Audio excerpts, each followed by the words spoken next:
আশ্বিনের শারদ প্রাতে বেজে উঠেছে আলোকমঞ্জিত। ধরণীর বহিরাকাশে অন্তরিত মেঘমালা, প্রকৃতির অন্তরাকাশে জাগরিত জ্যোতির্ময়ী জগন্মাতার আগমন বার্তা।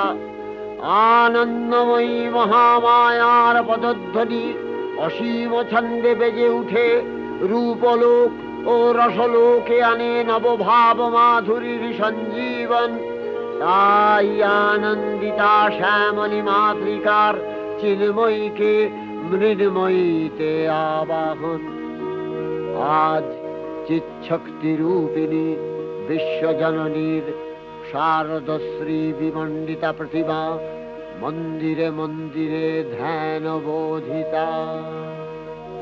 সিংহস্থা শশিশেখরা